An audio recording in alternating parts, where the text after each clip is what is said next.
Dang. You. Oh, thank For sure. you. Tiny little Barbados cherries. A really beautiful little tree. But this is Where? mango ginger. This came from the Reed farm. Wow. Oh, Persimmon. Yeah, persimmon. persimmon. It's starting to go dormant.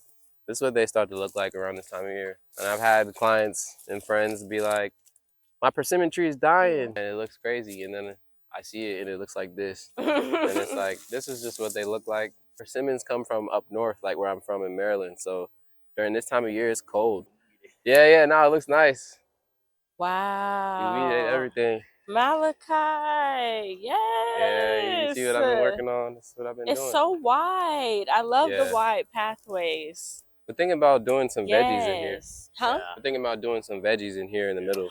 That'd be beautiful. All right, I'm Malachi. I've done a tour with Kayla before.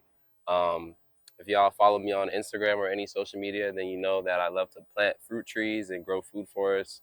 And that's kind of how I met this guy right here. And I'll let you introduce yourself.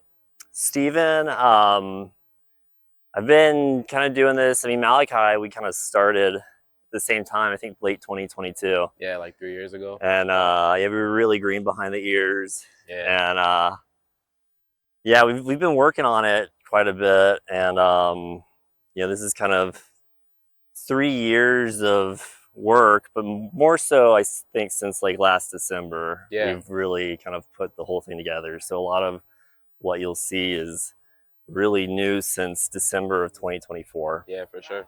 Like all the grasses, all the cuttings, a lot of the moringa trees are growing from seed. And then everything in these rows we planted like right after the last frost. So yeah, it gives you kind of an idea of how long this stuff has been growing. I'll just kind of give you a little bit of background about what you're seeing here, and we can kind of walk through and point different things out. But this is my interpretation of a mix of food forestry and agroforestry. And if you know about food forestry, which I assume you know about since you've been following Kayla's channel for this long, then you know that food forestry is about growing a food system that mimics the forest and nature, and that, you know, you're replacing the trees that don't produce food with trees that are going to make fruit or leaves or, you know, something else of that nature.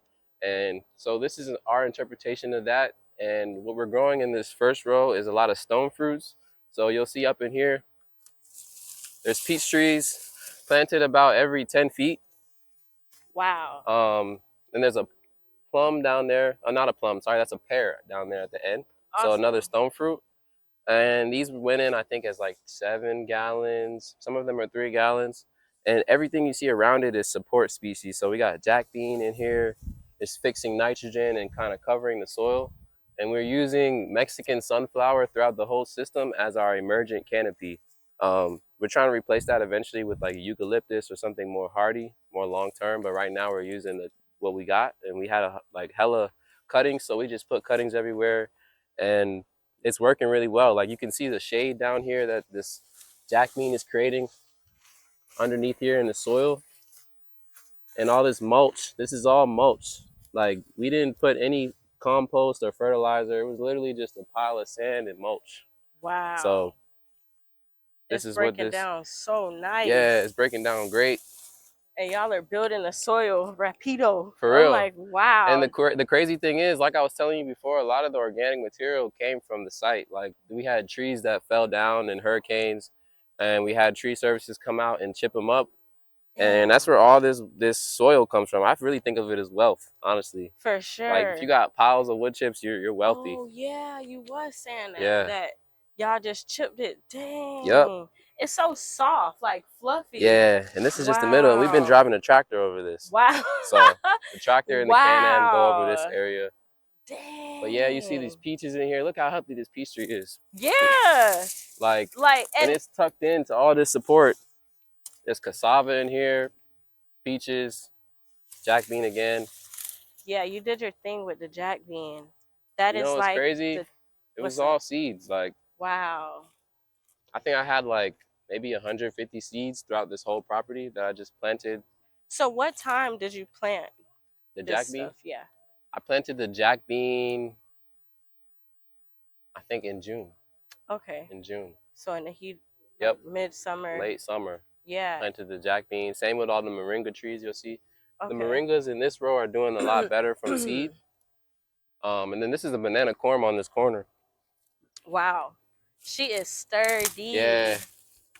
Yes. Starting to make new pups. We got papayas coming up from seed down here too. Wow. And moringa. So we're just really growing in density. Even though we're on acreage, we're still planting in super dense. For sure. To get that humidity barrier and all that biomass that we really want. Got you. That's exactly what you've created. Exactly. Like these beautiful microclimates. Exactly. And you could grow anything in there and you have what you need to do it. Yeah. You know, you don't have to outsource. And for sure. Yeah, it's a great system. Like everything is so green. There's no yellowing. And the fact that this is a new system, like, damn. Oh my God. Yeah, it's doing really well. It looks awesome, Malachi. Thank you. Ate that. I appreciate that. Ate that. Thank you. Absolutely. But yeah, like in terms of management, so if you look down this row, you can't really even see the peach trees. Yeah. But in the springtime, when it's time for them to flower and fruit, we're gonna come through and cut all the tithonia all the way down to the ground. Gotcha. And recycle all that organic matter back into the ground.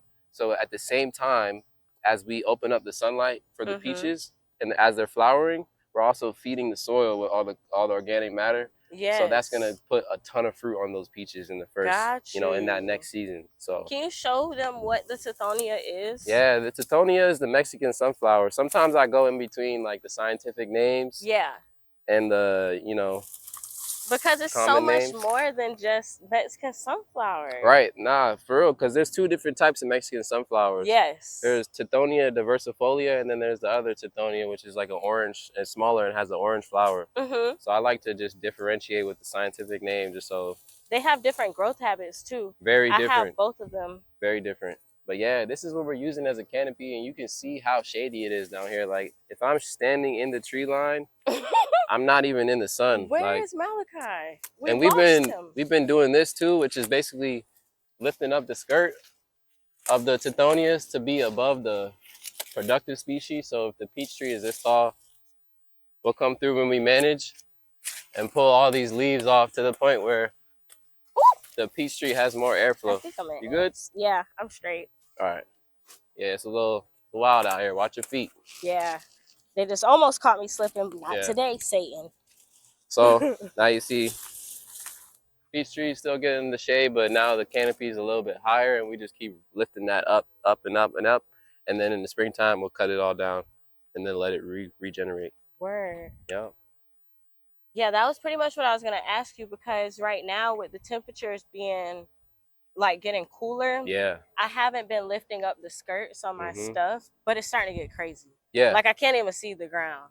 For sure. You know, I feel like stuff might be shading each other out, but I don't know exactly what to manage. Do I leave like the producers and not prune those at all? Only prune like the supports?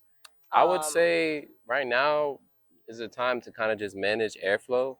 And it's okay if something is shading it out, because the trees are going to stop growing in the next couple of months. So even if it's getting shade, it's not growing towards the sun and during that time. So like if something is encroaching on your plants, I would prune it a little bit for airflow, but not do like a hard prune right now. And if you got like grasses, like you see how thick we're letting the grasses get in here. And you'll see even more of an example of this down there with the Mombasa. But we're leaving the grass layer super thick so that it kind of creates that insulation for our plants. And then in the springtime, we're going to come through and cut all the grasses down probably to like 2 or 3 inches above the ground. Okay. And that's going to help create a frost barrier for us going through this first season with all these seedlings and cuttings and stuff like that. Right. Awesome. Yeah, but you'll see it better. Like I said, the Mombasa has been a champion in this system. And we actually decided that we don't want to use the vetiver or the Fakahatchee anymore. Okay. Just because it's not as effective as the Mombasa. Got you. Yeah, you can see some of the clumps down there, but they're thick. They're like hella thick. Nice leaves. They're so thick and they grow back so fast. Like we cut these and they grow back in like 2 weeks. Got you. Like from cutting it all the way to the ground, which is insane. So how high are these mounds? Do you know? These mounds? God. You see these flowers on this tree? And we already harvested a ton of fruit from this. So it's so in its second round of fruiting. High Harvey's mounds, the mounds were about When we started, the mounds were high. Okay. We mounted up high because we're in a flood zone. We're in the bottom of the subdivision. Uh-huh. And so all the water from the entire neighborhood rushes down this way. And we Got didn't you. want the water to come through and rush all the organic matter out. Okay. So we started these berms up actually about like 2 or 3 feet above the ground. And you can see how they've already sunk down to about 1 foot. Wow. So that kind of gives you an idea. In Florida, like, we love to plant all of our stuff high and dry because over the years it's going to sink down into that sand as the trees eat the organic matter. This is a jack bean forest. Yeah, look, some of them are starting to fruit. Yes. Some of them are starting to fruit already. The flowers are so pretty. Yeah, it's so abundant in here. Look at this. It's so abundant. And this star fruit, like you've seen, is just like, it's going crazy, growing in straight sand. No fertilizer, no chemicals, no spray. Wow. Yeah, like, yeah. I haven't mentioned that because I know what's going on, but yeah, people, if you don't know, we haven't used any chemicals at all. We haven't even used compost. Wow. It's just straight sand and mulch. Freaking crazy. And nitrogen fixers. And, from the land. Yeah. So we have to tell that story too. Yeah. And the God done blessed us with some shade. For sure. You gotta like double boil it and like do a bunch of crazy stuff because it's like kind of toxic. But yeah, and super woody. But it's better to eat it when it's green. Word. The green stalks and shoots. Okay. Yeah, but what were you saying though? The story on how you were able to start this, like, with the hurricane and stuff. Yeah, long story short, I was when I first moved to Florida, I was doing, like property management work for a neighbor, and we had a big hurricane come, and people in the neighborhood were looking for help, cleaning up tree limbs. And my friend Steve, well, before he's my friend, Steve was looking for help with some chainsaw work. He wanted help moving around branches and kind of cleaning up. And so we were doing that for a while, and we were just trying to figure out what to do with all the organic matter. And once we figured out that we could wood chip it and use it to grow food, we were kind of like sold on the idea of turning this space into a food forest. So, I mean, it took a while to get to this point. It took 2 years to get here, and we collected a bunch of fruit trees, and we tried out some different things in this area, like you'll see. But it took us a while to kind of land on the agroforestry idea. But once we finally locked in on it, this is what you see, like the results of planting something in sequence and with a a really solid plan and vision for how to manage it. And when you manage it properly, this is how things grow. So yeah, that's kind of a little bit of the backstory of for sure how we got into this. This is amazing. These trees have been through a lot. Yeah. They went in the ground.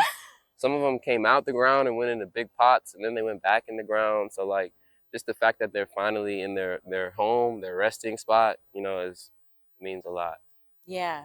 They're so cozy. You would never think that looking at this. You would think that you have been babying these since a seed. They look like they've only been able to experience this home, and that's just a testimony to the love that you put into it. Because it's like, you would never think that they were neglected. No. These look very much so loved. Yeah, they are loved. I mean, every time I come out here and manage the system, I'm putting my blood, sweat, and tears. Literally, I've lost skin, blood out here. So I've been stung by bees and whatnot. So I think they appreciate, the stewardship. Yeah. The Malachi compost. Yeah, I'm the compost. Human compost for sure. Oh my God. But yeah, I love to show you guys more of these rows though. There's a lot I going would on too. in here. So I want to do some identifying. Yeah, whatever you see, you can name it. Okay. Yeah, what you see?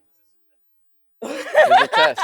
This is a test. Y'all been in a lot of food forests, so y'all should be able to name all these. Like, there's so much. I know this is Chaya. Yep.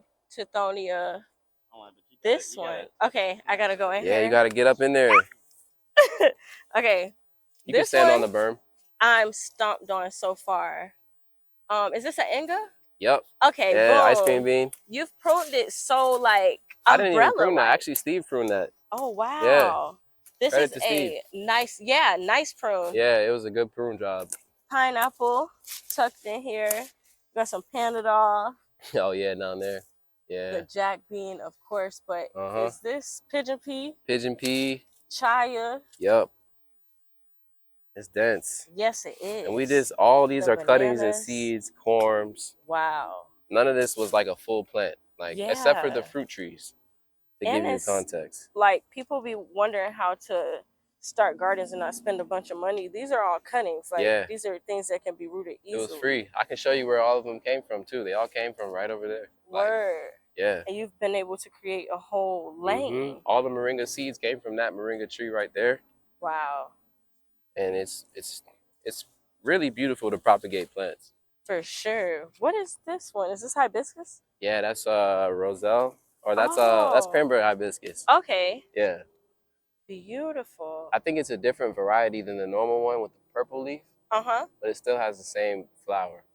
Word. And it's kind of taken over on this property. Like before, like 2 days ago, actually, before I came yesterday to do management, that whole area was filled with hibiscus. We cut it all down because it was like too wild. But do y'all put these on here for the deer? Yeah, look what the deer did. Oh. You see that black? The deer rub their antlers on the trees. So what's the black for? The black is the scar. Yeah. That's what it did? Oh my God, I thought y'all painted it. Nah, it just turns black, but the tree's still alive. Yeah, but what kind of tree is this? This is an avocado. Okay. Yeah, I think there's a label down here. Super Haas. Super Haas. Yeah, Super Haas. And this tree came back from like being dead. Like if you see how it's growing right now, it was literally just 2 sticks. And we thought it was a goner because the deer like really fucked it up. But it came back and and now it's doing good. So does this cage actually work? It works. Okay. Yeah, sloppy as it looks, it works. So we just put this joint up. That's all that matters. They come up to it and they don't like it, so they don't come near it. Word. I see some hibiscus flowering over there. Those are beautiful. Yeah, the hibiscus. Yeah. Oh, down there, yeah, it's really pretty. Really pretty. That's a flower right there? Yeah, you see it on that side? Purple, you can walk over there. You could probably cross over right here.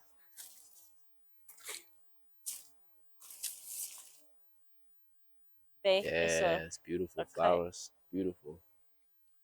And the hibiscus was all transplants, so they were growing around the property, and I just kind of dug them up and stuck them in these rows. Wow. Seem to be doing pretty good. And they've been pruned a lot. Like, they've been pruned several times. Yeah. You see all these marks. Like, I prune them regularly, and they just come back. Like, it's been a really great biomass plant for me. Wow. Yeah. Cranberry hibiscus. And so you're using it to just cut it back and put it into the soil? Yep, I'm using it to feed the soil because if you've ever eaten hibiscus, you know like how sugary the leaves are. Yeah. There's tons of sugar in those leaves, so when you feed the microbes that sugar, they love it. Word. They break it down quicker than like leaves that don't have as good of a taste or as much nitrogen. Got you. So the microbes. Yeah, I talked about them like they're my homies. Yeah. The microbes, bro. They're like they're all throughout the soil, and whenever you chop and drop, you're feeding them. Yeah. And they're actually what takes the organic matter and makes it into usable nutrients for your plants. So without microbes in your soil, your chop and drop is gonna just sit there and rot. Word. You need like actual life in the soil to eat everything. That's what we got going on in here. Why everything looks so healthy. The chia. What is chia like? Is that the same thing when people say like, is that chia seeds or is Nah. So chia is actually called Mexican tree spinach. Okay. And the leaf is edible when it's boiled. Okay. And it's like a super nutrient dense leafy green, and it's very high in protein and omega-3s. But it's also a really good animal fodder, so you can feed it to like your chickens. Oh, okay. And if you feed it to your chickens, it makes their egg yolk super dark orange. So because the omega-3s. Oh, word. Yeah. Can you eat it raw? Nah, you can't eat it raw. It's poisonous to eat it raw, because I think it has I don't know what the exact chemical is in it, but don't eat it raw. Don't eat it raw, even though it's called tree spinach. It's not like real spinach. Don't make a mistake. The same type of chunk like the corpse plant. I don't think you'll die if you eat it raw, but I think you'll have a stomach ache. So yeah, don't do that. Yeah, I think it makes you vomit. Yeah, probably. Same with cassava and stuff like that. Okay. I boil it first. So this is a mango? Yes. This is, I believe this is a Namdak Mai. Oh. Namdak Mai. I believe this is Namdak Mai, and that one is Maha Chinook, but it could be the other way around. Oh, we had the Malika. Malika is a good one too. Yes. Yeah. I don't know what, there's a label down here, I think, actually. I don't see it. All I see is Panadol. Oh yeah, here we go. I know it smells so Malika. good. Malika. It's nice to have the labels. Yes. It's really nice to have yes. the labels. We Yeah, didn't that'd be label the right. bananas, and now we don't know what variety any of them are. We think some of them are Venti Coho and like Namwa, but like if anybody's watching this video and can see these bananas and thinks they know what they are, I would love to see in the comments like what type of bananas these are, because I have no idea. Yeah, right. And I feel like all bananas look the same. They well, not really, because look at this one. Like if you look at this one compared to that one, this Which one's one? tall and skinny. Oh, the one on the ground? Yeah, this one's real tall and skinny. This one's growing like, you see how the leaves are growing out? Yeah. Very out and wide, and it's so short. Yeah. It's got a completely different growth habit. Got so you. Like you can see some of the different ones, and then that one up there is super thick. Yes. So these were all planted at the same time? Yeah. Wow. That was a corm. Some of them were small, like pups, and some of them were corms. Okay. But this one right here, where I put this little palm frond to mark, is a corm. Got you. Yeah, that's a corm. Okay. And this is a eucalyptus? Yeah, this is rainbow. Oh, it's so pretty. Yeah, you see the trunk? I just noticed the trunk. Rainbow eucalyptus. Yes. Beautiful. There's two of them on the property. There's one down there at the end too. These are expensive trees. Yeah, and it went in as like a 15-gallon. Wow. So it was bigger. But it's gonna get so wide. It's gonna get huge. You can hardly tell how it's growing, right? And we were just standing under it for the shade. Right. So, this is gonna be a beautiful tree on the property. Yeah, we want to replace all the tithonia with eucalypts. Word. So either Carimbia, rainbow, or lemon eucalyptus is the goal in the long term for like the the more established canopy that we can raise up to like 20-30 feet. Right. And kind of play with it like that. So do they all have that short life cycle? All of the eucalyptus? What do you mean by that? Because they die off after like 5 years, right? Nah. Okay. I thought that was their Nah, eucalyptus can live for a really long time. Okay. They can live for a long time, especially if they're managed.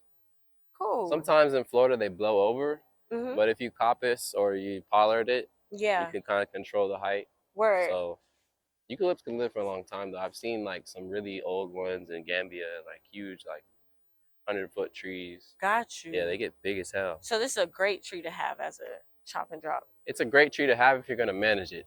Right. I want everybody to know that. Don't, you can't plant a eucalyptus. I won't say you can't, but I would not advise you to plant a eucalyptus if you're not into managing trees. Yeah.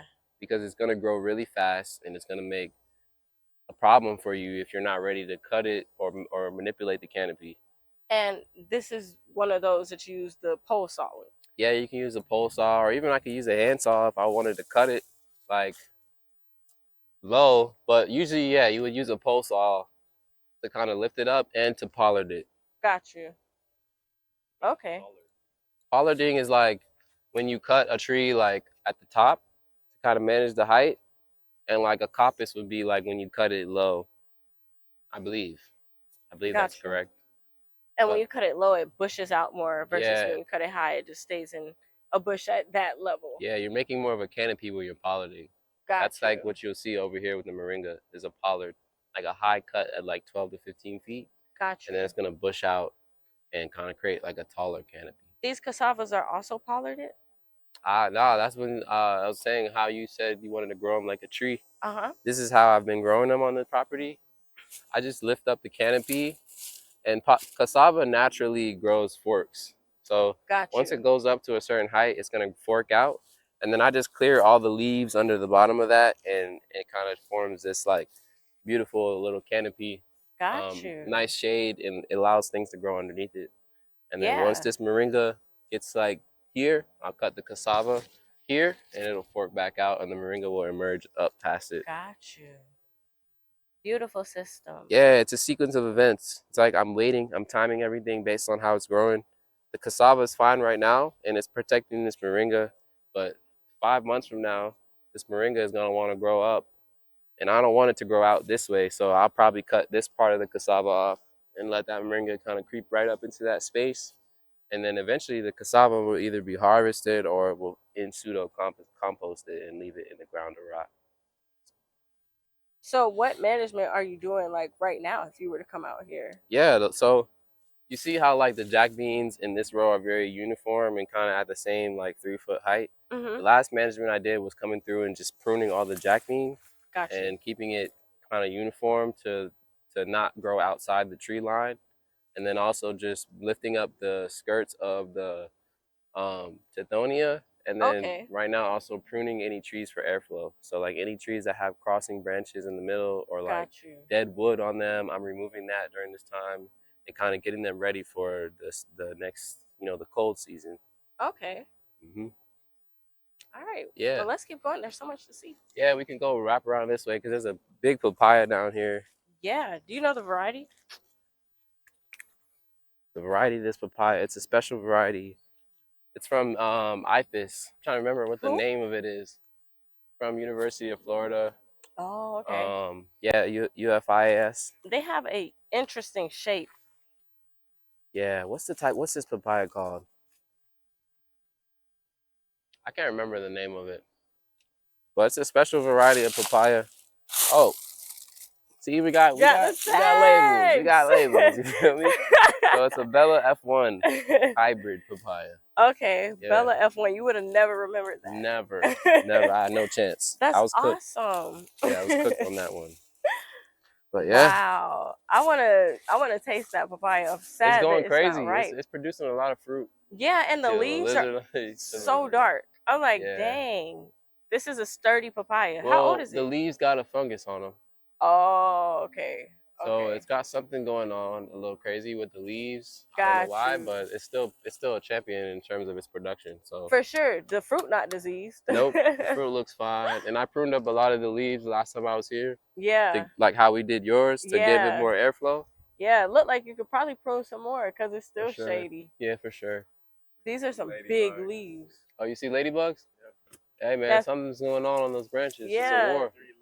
That's the natural. It's a war going on. Yeah, we don't spray anything. Exactly. So they can thrive. If you were spraying, they wouldn't even be here. That'd be me getting rid of their meal. Exactly. Yeah. You'll be getting rid of their food and them because a lot of those aren't specific. Like they're broad spectrum. Yeah, even neem oil disrupts bees and wasps and other pollinators. Exactly. So, oh, this is his sign of abundance. Yeah. Oh, yeah, yo, for real though. For real. Specifically that. Ladybugs? He asked Source to show him a sign and make it obvious, like 3 ladybugs. Are you serious? Swear. Are you serious? Swear. And I seen the truck. 3 ladybugs right there. Yeah. Bro. All glory be to God, bro. No, for real. That's a beautiful thing, bro. It is. That's a beautiful thing. When you work with God, you know, it's easier to see. Yeah. Because this is definitely like, wow. It's beautiful. I can't even imagine when you get your own space. Like, yeah, we were just talking about that. But this is really like, I'm really thankful to Steve. Yeah. Because this is an opportunity for me to really express myself and learn how these systems grow. Right. And just put in the work that I wouldn't be able to put in if I didn't have a friend like that I could just work with. And also, you know, in the meantime, make a little bit of money. And it's just great all around. Like for sure. It's a beautiful thing.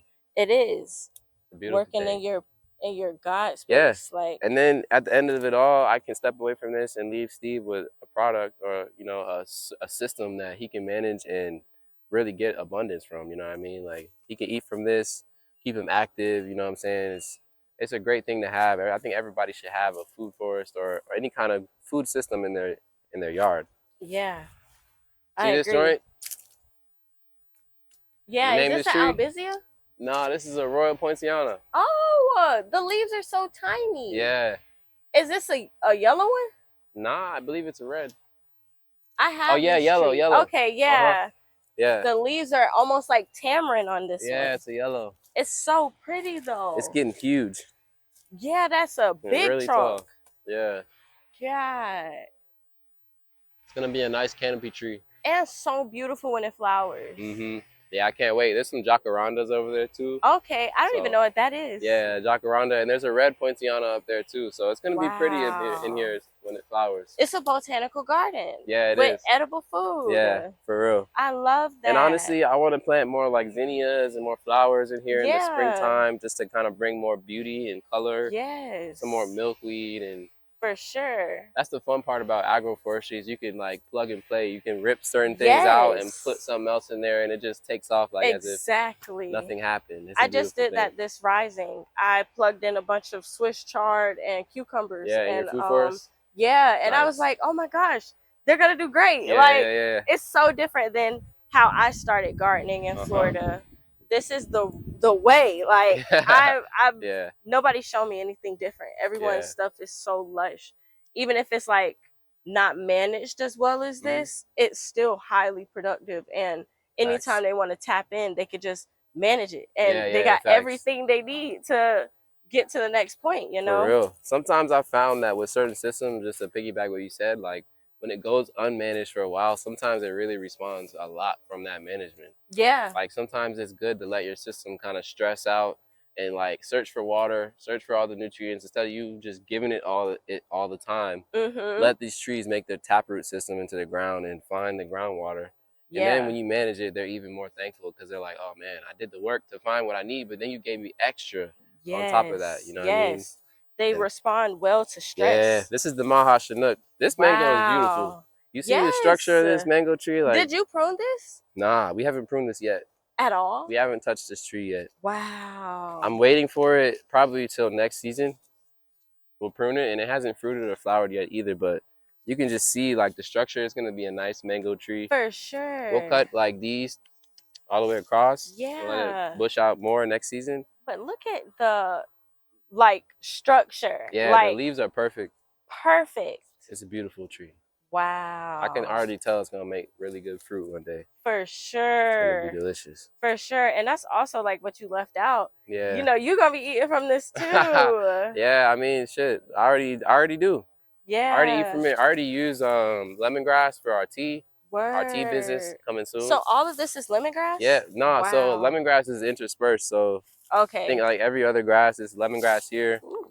Lemongrass here, skips a couple. Got you. Lemongrass. You can see the difference if you look at it closely. Yeah, because this is a little bit more of a lighter green, and this is like shiny.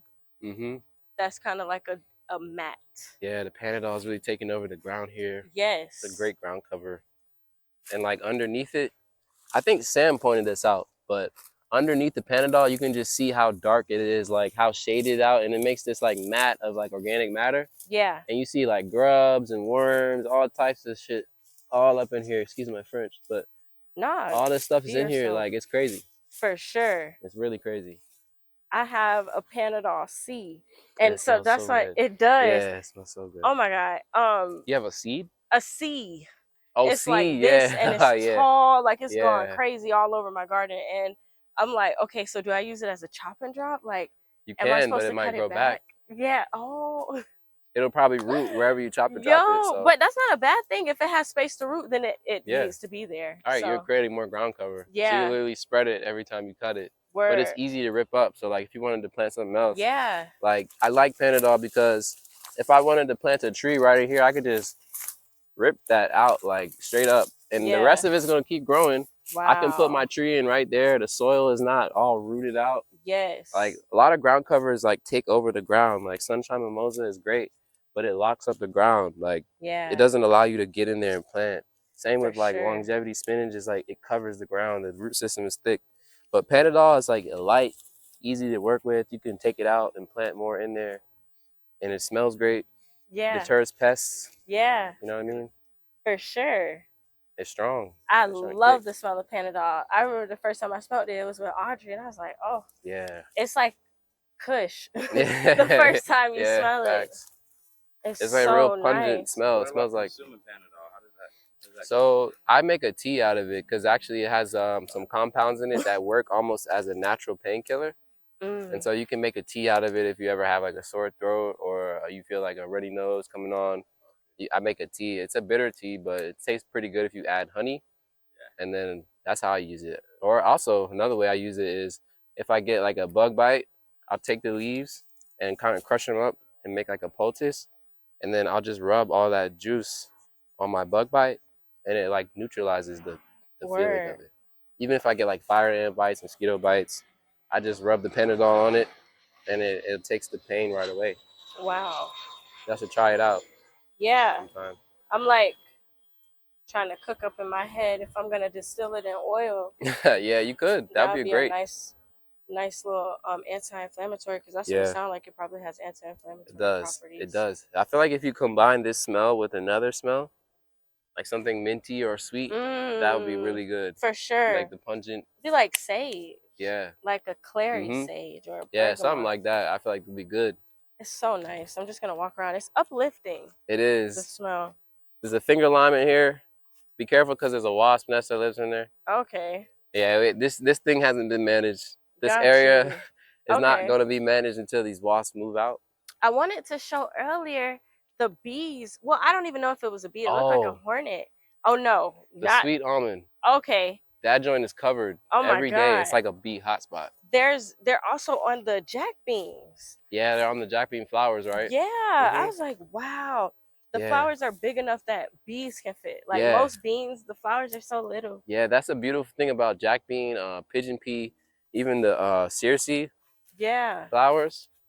The bees will come and pollinate these flowers, even flies. You see all the flies flying around? Yeah. Flies are actually good pollinators too. They're one of the best pollinators. Yeah, Andre said that. Yeah. That we gotta grow flies. See this avocado in here? He's tucked in this cage, but this one's really healthy too. And so the deer can't reach over that? Nah. Wow. What kind of avocado is this? It's a winter Mexican avocado. Okay. Another healthy, happy tree. Banana tucked in there. Yeah. This is persimmon. Sugar apple? Oh, persimmon. Yeah, persimmon. It's starting to go dormant. This is what they start to look like around this time of year. And I've had clients and friends be like, my persimmon tree is dying. And I'm like, you can just throw it. Okay. Yeah, chop and drop. They're like, my persimmon tree is dying. It looks crazy. And then I see it and it looks like this. And it's like, this is just what they look like. And you got to remember that persimmons come from up north, like where I'm from in Maryland. So during this time of year, it's cold. Like, you know, it's not sunny 80 degrees right now. So this tree is not used to this environment per se. So it just kind of looks crazy for a couple months until it really gets cold here. And then it'll drop all of its leaves and come back next season. Even bigger and better. So don't be alarmed if your persimmon looks crazy. It's probably not dead. Word. Probably not. Even worse, don't kill it. Don't kill it. Don't rip it out. Yeah, that's what people be doing. They be like, oh, this is dead. Yeah. They be ripping it out, but they really actually struggle to rip it out. Like, yes. Like, trying to rip it out. Did you see my video of me doing that? That was you? Yes, literally. Hey, man. Because it's like, oh. It was a struggle, wasn't it, to get it out? Man. And I didn't understand the signs. Yeah. Like, if it's hard to pull it out, it's a lot. Yo, look at this right here. This moringa tree is actually growing through the fence. Wow. And we kind of just left it because I didn't know how to get it out. At that point. I got to cut the fence. Either that or, well, because the trunk going to come back even thicker. I'm saying, I either got to cut the moringa down here and then take the fence out or cut the fence. But right now, I'm just leaving it. Yeah, it's going to become a problem soon, though. Yeah. Them joints get so big so quick. Facts. You see how it's going? It's going straight up the top. Yeah. These are beautiful structures. Yeah, same with the pigeon peas, all seedlings, the Mombasa grass. Finally, we have arrived. Yeah. Yes. These two rows right here are all Mombasa, and you can see just how thick it is. Wow. Like, compared to the vetiver and the Takahashi, it's just These are some better. Beautiful blades. Yeah. So, are there any caveats to growing Mombasa versus like the other grasses? Caveats. I mean, the one caveat I would say is if you're growing Mombasa in your backyard, you got to be prepared for it to be a 6 to 8 foot clump. Got you. So these are from one cutting? These are from root divisions. These came from root divisions from Mike from Evero. Okay. Yeah, so we planted them out in like, I think 1 or 2 gallons, and then we planted them out into the field. Gotcha. So they didn't go straight into the ground from root divisions. They came out of pots. This is amazing. Yeah, but it's like I take the machete so and close. And you feel how I can like walk up in this? And like, yo, if you were to do this with Napier grass, you would come out with like fiberglass bullets all in your arms. You'd be sliced up. And then the next couple of days, you'd be itching. That is so true. That's what I love about her. She's like fluffy. This I love Mombasa. Like you can make a broom or something out of it. A blanket. You can hug the grass. Yeah. It's easy to cut with the machete. You could run a machine over this. Actually, you could lawn mow it. Yeah, I mean, you see how much is in here, like. Yeah, and the pigeon pea is in there, and it's still thriving. Like it's not. The banana over there too is growing out of the middle of the clump. Wow. It just popped up from a corm. That is crazy. Yeah, there's guava in here. There's a cha-cha in here actually. This is a unique fruit. A little tropical. Yeah, it's delicious too. See the cha-cha? Oh, you've had a cha-cha before? No. I've never tried the fruit. Oh, it's a wasp. Where? But he alright. Where he at? Oh yeah. Yeah. Sometimes I see them and I'm like, if you want to sting me, bro, I'm in your place. So I can't even be mad at it. Yeah, I surrender. Yeah, I'm in the thick of it. Yeah, no, for real. But yeah, this cha-cha was when we first planted it, it was actually just in the open by itself. Wow. Now you see how enclosed it is. Yes. It's gonna do really well through the wintertime. For sure, because they don't like any type of low. Nah, it's a tropical. It's got its own microclimate down here, really. Yeah, that's what I'm noticing with the Mombasa. Like it creates the climate. Yeah. And then when you cut all that down, all that mulch, bro, like it makes. Look up in here, you can see kind of some of this shit. Shoe came off. You can see kind of like this is some of the Mombasa that was chopped and dropped, and it's not super thick, but you can see underneath it is how wet it is. Yeah. All the microbes, like the scrub and all that stuff. And this is only how old? Like Mombasa? this system? The system? 4 months, 5 months. 4 months. Yeah, it's a baby. Wow. It's a baby system. And we've probably managed these grasses like 2 or 3 times, so we've cut them all the way down twice. This is a better example of what the chop and drop is like in here. Because it was actually thick in here. Like this blanket of Mombasa. You see how it makes like these little fibers? Like it just, everything underneath it is breaking down. Yeah, you got black gold all over here. Yeah, and it's all just mulch. All over here. You're just piling up organic matter. So simple. Free resources. It's so simple. Like you could do it with your eyes closed. I'm like, oh. Yeah. I love to see this. It's a lot. I know it's a lot to take in just to see all of it. Yeah. I'm used to seeing this like all the time. So wow. I still get the same exhilaration seeing it when I come here, but I can only imagine like seeing this for the first time. Man. This area was cool because I planted single node cuttings. Okay. So these were like one tiny piece of cassava, and I planted like 3 or 4 different ones, and they all just. And went now great. we're in the shade. Yeah. Oh. So really, if you got cassava plants, you guys can take them really far. Like you can take one stick of cuttings.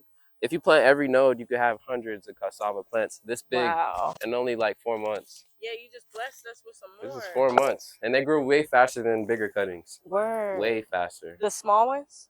The tiny little 1 node cuttings. Yeah, these were planted at the same time as everything else. Got you. And these joints went insane. So I need to go in and get them single nodes. Yeah, I mean, you see how thick this trunk is, bro? And so do I do that like in pots, or can I direct like I direct planted them in the ground here. With just a single node. Yeah, and like you can see the root starting to form on here. Wow. You see that? So there's probably way more roots in here, but just to show like it's already got strong root systems. 4 months. You already got cassava. Yeah. And apparently I just learned, I might be a noob for this, but I just learned that the green cassava produces faster than the red cassava, and it's actually the leaf color.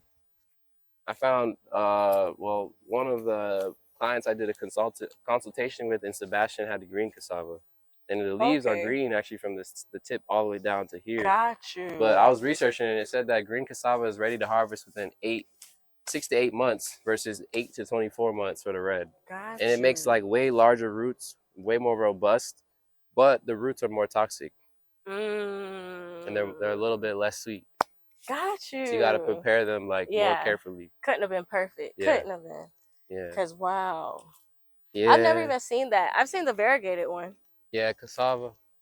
This is There's so There's nice. 3 different types, I think. The variegated, the green, and the.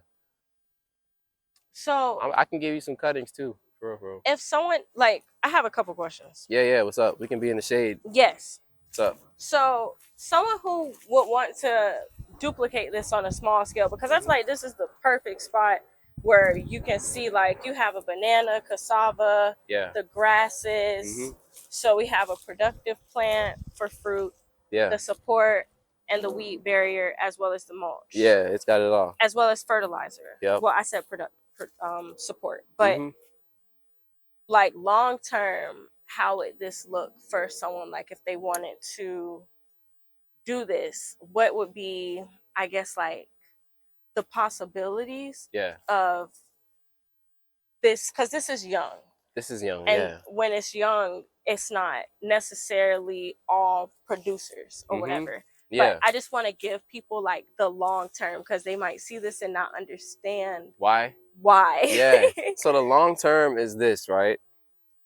We started out just planting fruit trees, and they were all by themselves, and we were posed with the challenge of feeding the fruit trees. And like, when you plant fruit trees, you can't just plant them without supports.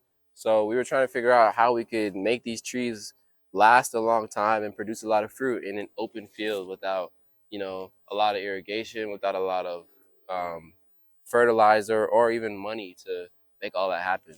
And so we figured out that the cheapest and most effective way to do this is by planting a lot of supports, like overplanting the supports to the point where every time you remove something, it helps something else grow more. So that's pretty much what we're doing by overcrowding the space and growing so many supports, is that we're actually creating the environment for growth for our productive species. So instead of paying money and trying to rush time and buy fertilizer and all these other things that cost money and have to come from outside to make this all work, we decided to just use the materials that we have available and turn them into organic matter, which is going to grow our fruit trees. So pretty much, I hope that answered your question, but pretty much the long-term vision of this is that a lot of the support plants will eventually be removed completely. And by that point, the fruit trees will have made the canopy themselves, and everything underneath this will just be organic matter and mulch. But in the meantime, we like to start out our systems with 90% support and 10% productive. And then over time, we change that ratio eventually to be 90% productive and 10% support. So this is what a 90% support system actually looks like.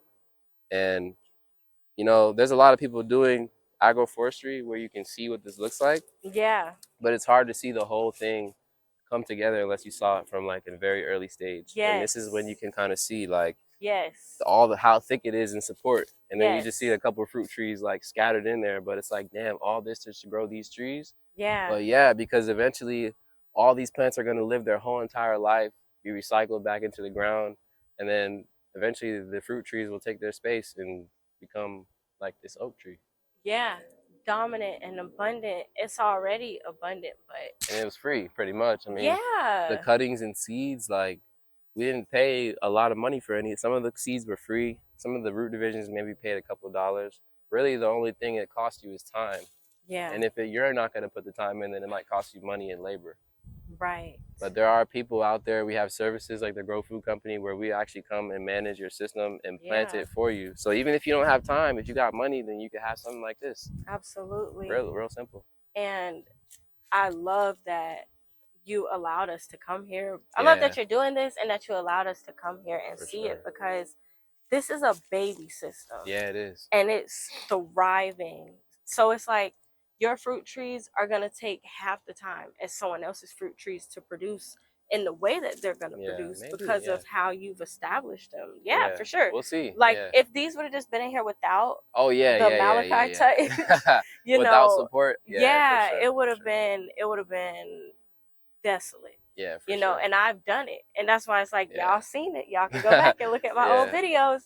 I love how this just completely transforms the process of gardening, you know, because when you look up gardening and you look it up online, at least on YouTube, it's not, I'll say we're bringing more awareness to Syntropic Agroforestry, but places that have like sand and sun and pest pressure and all of the things that we have in abundance, this is what is required to get a thriving system quick for the low. Absolutely. Because if not, you will be paying thousands and thousands of dollars, like for compost. It's unsustainable. It cannot be done. Yeah, and you do it, and it still bugs. Like you bring in all the resources, but your space doesn't naturally have the resources, so it's not gonna work. Hey, we don't got 3 ladybugs. You know what I mean? Like, literally. You need the ladybugs. All you need is 3. Yeah, all you need is 3. They can make the whole thing work. Literally. But yeah, I'm like, wow, I'm so thankful to have been able to see this, because you won't believe it until you see it. Like, I can't believe that this is only 4 months. Yeah, facts. I'm like, wow. It's one of those things, like, I want to say it's like a quiet kept secret. It's like, just back here, I'm just doing my thing. I'm not super pressed to say I'm an expert, or like say I'm this guy, this guru, or anything like that. I'm just studying. I'm a student of the game, and I'm implementing and learning as I go. And this is what it looks like on a large scale outside of like my own small backyard, or even like installs that we've done in the past. Like, this is really an expression of just planting an abundant system. Yeah. No. For sure. Yeah. I would love to show y'all just the last couple bits, because it's the more like the wild food forest over there is kind of cool. Absolutely. It's a big mango tree and some jackfruit tree and some other stuff. So word. Yeah. But nah, thank you guys for coming. This has been great. For sure. It's been really dope. Thank you for allowing us. Yeah, I'm usually, like I said, I'm usually just back here working, quiet. You know what I'm saying? Like, don't really. I post pictures of it, but I'm not really explaining like what I'm really doing. So it's cool to really tell you guys in depth and kind of give you a visual of this system. Oh, we got to see this moringa tree first. This is the most impressive seedling. And this is an example of the mulch without being planted. Like this hill right here. Yeah.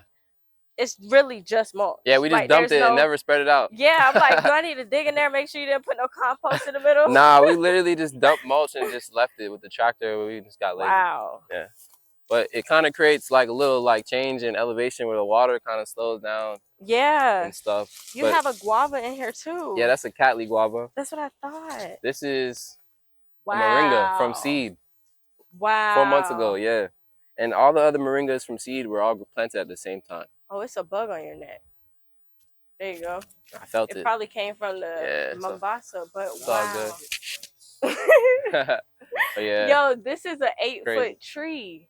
Way more than 8 feet. Wow. Is this I'm 4 about months? almost 6 feet. This is like 8. That's wow. Like 14. Yeah, that thing is tall. Damn. Yeah. For sure. And then you see like the Napier in the back we're using as a wall. Yes. A fence to keep out like the meadow behind and keep the deer out. And it's getting thick. Like you see how thick it's getting. It's really like a wall now. It's so pretty. Cuttings all the way across. There, the backside. Yeah. What's up? Sir Malachi. What's up? So I see you got Napier on the back, and then you have Mombasa right here. Yeah. So what is the difference? Like, what purposes would you use Napier over Mombasa? Yeah, that's a great question. Vice versa. So I would use Mombasa anywhere where I'm gonna walk up in or like walk through like this, because it's not sharp and it's easy to like just be around. I would use Napier wherever I want like a taller, more like a hedge or like a fence or a privacy windbreak, because the Napier can get up to be like 15 feet tall if you let it, and the Mombasa is gonna top off at about 6 feet. So in terms of like whatever you're trying to do, if you're trying to create privacy, you could use Mombasa, but it's not gonna go high enough like above your fence. But if you wanted to like close in your fence or like I said, do a windbreak, then I would use Napier. And then lastly, just in terms of aesthetics, the Napier is like a really nice dark purple hue, and it kind of contrasts the rest of the green in the garden. So I like to throw in the Napier grasses just as an ornamental, like just for aesthetic purposes. Because I started out doing ornamental landscaping, so I'm always thinking about like, what does the landscape actually look like? You know, not just function, but beauty as well. So I like to use the Napier just because it's so pretty. Just love it. Yeah, beautiful. I feel like we should do the cover right here. Yeah, you know, me in the bush. Yeah. Yeah. You want to take the picture? Yeah, we can do it. Yeah, I like that. What do you feel like is the hardest part about starting a system like this, other than management? The hardest part? Sourcing the materials. For sure. Because it's like, if you don't have a system like this, where do you get all the cuttings and seeds from? For sure. But if you know somebody like me, Yeah. I'm always giving you seeds and cuttings. Like always. at this point, I just be honestly like when I got extra shit, I'm just like, please take it. Yeah. Like you're helping me out. So for sure. yeah, like if you know the right people, you make the right connections, you Yeah. get all the cuttings and seeds you need to start something like this. You of course, I mean, you could grow all your fruit trees from seed. Yeah. Jacob Hart is a great example of that. He's grown tons of mango trees from seed. So even the seed you could get for free. Like for you don't sure. even, you could start all this for free. Yeah. That's you just a gotta have beautiful land. response. You just gotta have land. Right. Yeah. Yeah. The land. Or know somebody that has land. Right. You don't even have to have land. Exactly. You just gotta know someone that has the land. Someone has your land and your resources and your money. You gotta find the person that has it. Yeah. And get it from them. I seen this meme. It was like, we ask God for bread and he gives us flour, eggs, milk, salt, and we walk away from it because we don't know that we have everything we need right there to create it. It's a great way to put it. Yeah, this is. It took me a while to walk away too, I guess. Funny as shit. I wish you were on mic. They probably heard that though, bro. Nah. That's funny. Yeah, I guess that is bread. Yeah. It's bread. So, I want to see everything. Yeah, let's go through here. Let's go around the side though. Nectarine right here. That's kind of different. Nectarine, Barbados cherry. That looks like a peach? Yeah, this one. This guy. This is a nectarine. Wow. It does look like a peach, right? Yeah, same so it's family. a stone fruit. Okay. You could graft a peach onto a nectarine or same vice versa. Is this a finger lime? This is Barbados cherry. It is. It's flowering. Yeah, big Barbados cherry. Is this the one that you were showing the other day? Maybe. It had fruit on it. No, that's a dwarf Barbados. That's up here at the top. Okay. Dwarf Barbados cherry. But yeah, I pruned this one. Kind of nice. It's jacaranda. Oh, wow. Nice canopy. It's going to be beautiful. The leaves. Yeah, it's like a poinciana, but the purple flower. Ooh. Yeah. I think I've seen that on Facebook Marketplace. Yeah, the purple flower. It's crazy. Oh, my God. Crazy. Someone is selling them for like $10 for, one gallon. Oh, wow. That's a good price. Exactly. Now I have to go do it. I thought it was fake. These went in as 3 gallons. So they're taking off. It's really starting to take off. Wow. This is pineapple guava for Joa. Okay. Really nice shape. Beautiful. Yeah, beautiful shape. There's jackfruit behind it. These like more full sun? Yeah, all these trees love full sun. Okay. They don't have the grasses established right here.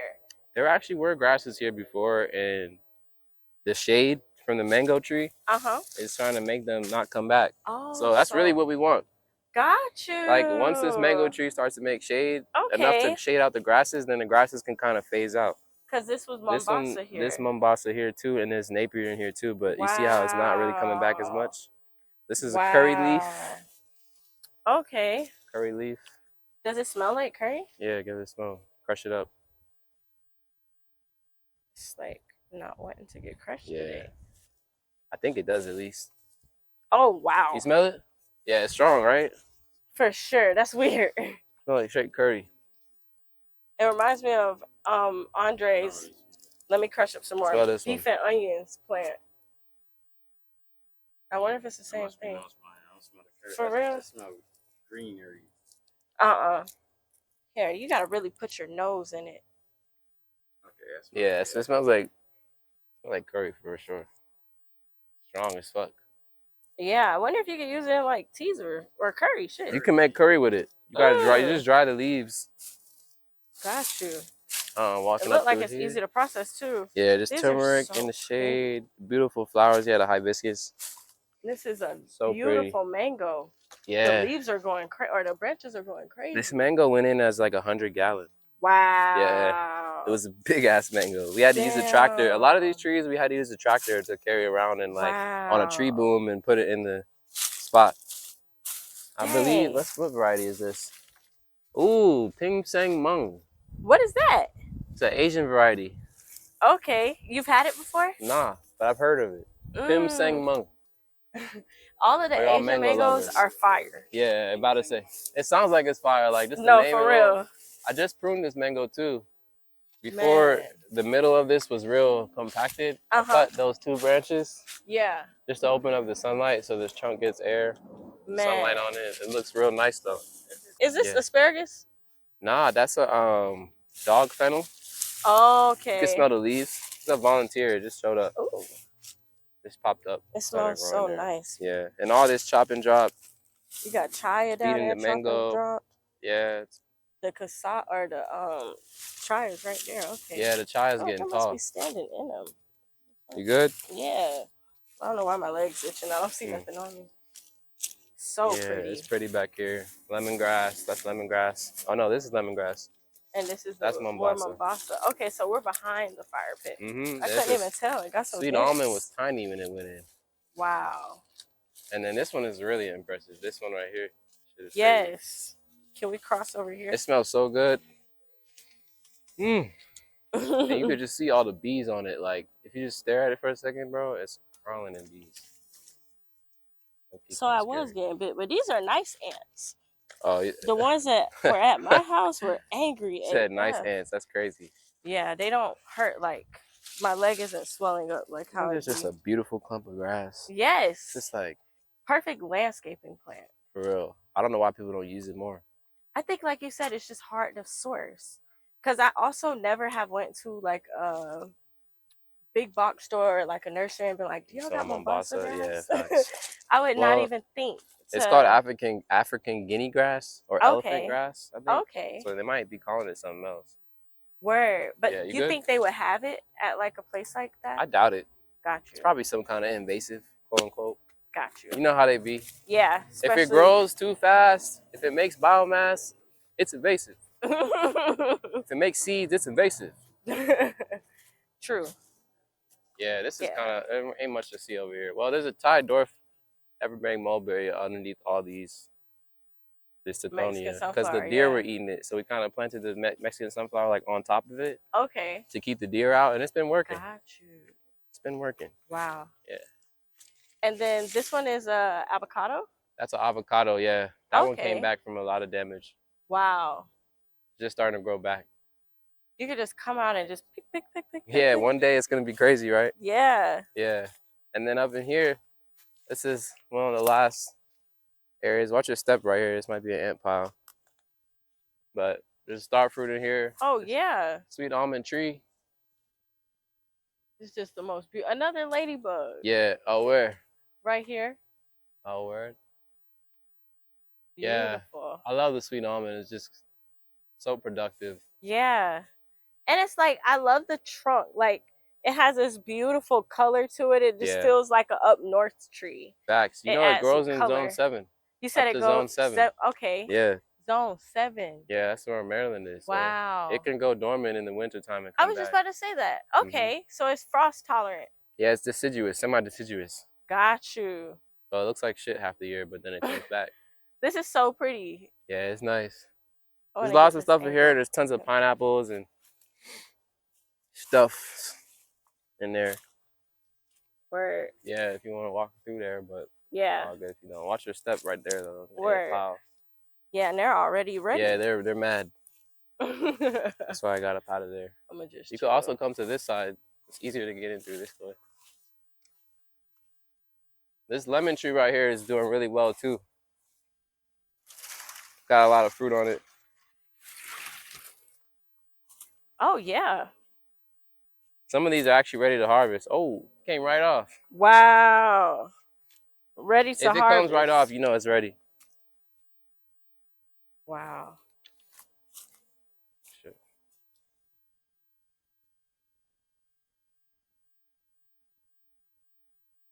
This is lit. Dang. You. Oh, thank you. For sure. For sure. Wow. Thanks for coming. That pretty much sums it up. Oh, the dwarf Barbados cherry. That was the one you asked about. Yes. This is it right here. Oh, wow. The fruit is little too. Yeah. Shit. So, yeah. Tiny little Barbados cherries. A really beautiful little tree. It is. Doesn't look like a normal Barbados cherry. No, even the leaf and like the growth habit. When Steve said he planted a dwarf Barbados cherry, I thought he was capping. I was like, dwarf Barbados? Yeah, no such thing I've never heard of it. What is that? And then I pulled up and I seen it. And I was like, wow. So beautiful. It's cool. Yeah, there's turmeric in here. There's ginger. There's mango ginger over there. Mango ginger? Yeah. Mango ginger. Yeah, you want to see it? It's mango ginger. sometimes like the deer will come in here and they'll lay like under the cassava, like the little babies. They'll lay right here and just chill. They be needing a I low-key planted the pineapple so they couldn't. Because I'm like, y'all be eating the food. Like, yeah, y'all can't be chilling up in here. But this is mango ginger. This came from the Reed farm. Shout out to Reed. Shout out to Lonnie Reed. Yeah, there's mulberries in here if y'all want to try some. Little everbearing. I'm like, not here, babe. Can you take it? I'm not clumsy enough to hold the camera and reach for this. I feel you. Okay. It's good timing. We pretty much done. But man, yeah, this is amazing. I'm glad I could give this tour. This is gonna be a cool one to see. Yeah. I think it's gonna hit the people. You know? For sure. Because all they seen is me in my little last yard. Yeah, but people want more of that. Same 10 fruit trees every time. Nah, this is my mulberry again. Pruned it again for the 100th time. My trees are tired of me, bro. I prune them too much. Like, every time they see me come around, I feel like they sigh. Like, what am I doing now? What do you need to remove now? I'm about to go back on the ground. Yeah. You about to chop me and leave all my leaves right there on the side of the pavers. Because I can't even chop and drop anymore. Like, wow. I'm out of room. Like, I have nowhere to put organic matter. That's crazy. So it's like so refreshing when I'm here. I could just throw shit, like chop something and just throw it on the ground. And there's enough room for it all to work and break down and stuff. So. What is that one that you hit hard? Steve pruned that. That's a moringa. Okay. That was a seedling 3 years ago. It was a little tiny little pinky. And it grew. It fell over in a hurricane. And so if you want to walk over there, you can see. Yeah, it fell over in a hurricane, and then it stood like it grew from the sides. And then we cut it like off so that it has like a ton of trunks. Word. But it's all one tree. Dang. Yeah. That's crazy. The sweet almond smells too good. Yeah, that's luxury. Yeah. That, see, it fell over like down here. It fell over. Oh, there's ants and then it still. stood back up. Yo, how is this green tape still on here from when it was a seedling? That's crazy. Is it stretching with the tree? Yeah. It's just like inside the tree. Wow. That's crazy, dog. It said, let's stay together. It grew over top of it. Oh, yeah. I can't even. You ain't getting that out. You're going to have to cut it and pull it maybe. Wow. Yeah, that's crazy. My best friend, Plank. This is so sturdy. Yeah. It just got cut, so it'll be probably a few weeks before it starts to grow back. Yeah, and it's about the time that it just, anyway. Yeah, it's a good time to cut your moringas. Thank you so much for allowing us into your space again to see what you have been up to and creating. This is beautiful. Thank you. Again, I cannot tell you enough just how impressed I am and inspired every time I step into the space with you that you're cultivating, because yeah, you're really, you won't want to call yourself an expert or, you know, a master of your craft, but we all will, because it's, thank you. Yeah. Yeah, I'm a student of the game. I appreciate you guys for coming through and just, you know, highlighting what I've been working on in the silence, in the dark. So yeah, thank you guys, and I really appreciate you guys always for everything you do. So absolutely, thank you again for letting us bring light to this, because it's needed. Like, it's needed. Absolutely. Yes. And thank you all for watching and loving on us and supporting us and just being here as we grow too, because you guys are growing with us, and all of the support that you give us, we see it, and it keeps us going, keeps us motivated, and I hope it keeps you growing and keeps you motivated. And anytime y'all have any questions, always feel free to DM either one of us. And yeah, thank you. Yep. Follow me at Plant with Malachi. Yes. And grow food. Yes. One day it's gonna happen.